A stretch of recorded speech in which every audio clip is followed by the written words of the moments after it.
Ang Zhanglakdang ay itinayo noong 1794 upang magamit bilang isang bulwagan para sa ina ni King Jongjo sa kanyang ika-60 na piging sa kaarawan dito noong 1795. Ito ay konektado sa Bongsudang, ang pangunahing bulwagan.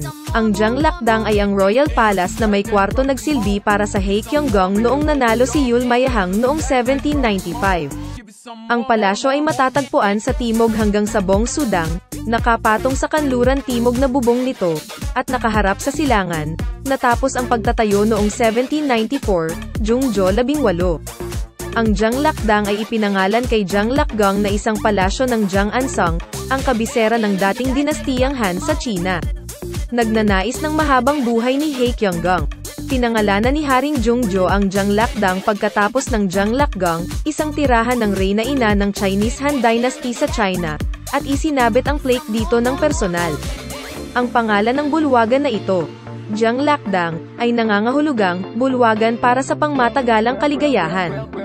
Nang bumisita ang mga hari ni Joseon sa Hwaseonghanggang Palasyo upang mag-alay ng mga ritual sa kalapit na libingan ni Haring Jungjo at ng kanyang ama, Crown Prince Sado, ginamit nila itong hall bilang sleeping chamber.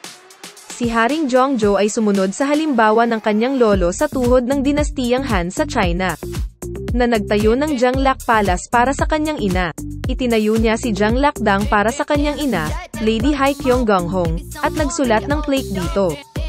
Sina Zhanglakdang at Bongsudang ay konektado, na nagpapahintulot sa malayang paggalaw.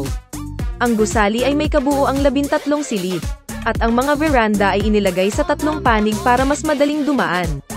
Ginawang komportable ang silid ng andol na may mga double-layered na pinto sa bawat kwarto.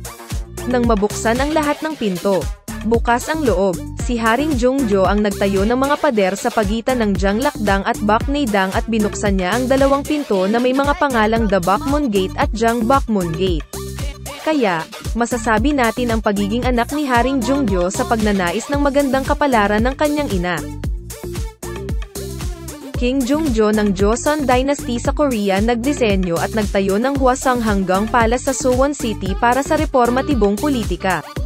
Sa Hwaseonghanggang Palace maraming gusali ang naitayo para sa paghahanda ang ligtas na pansamantalang tirahan ni Haring Jungjo at mahusay na pamamahala ang bagong itinayong Suwon Hwasong Fortress. Zhanglakdang ay isa sa gayong mga gusali. Haring Jungjo binalak na magtayo ng maraming gusali para sa mga opisyal ng gobyerno. Tinataya na ang Suwon Hwasong Fortress ay binalak na umunlad. Kasing dami ng Kaekyeong, ang kabisera noong panahong iyon. Kung ikukumpara sa Hanyang, ang kabisera ng Joseon Dynasty sa Korea.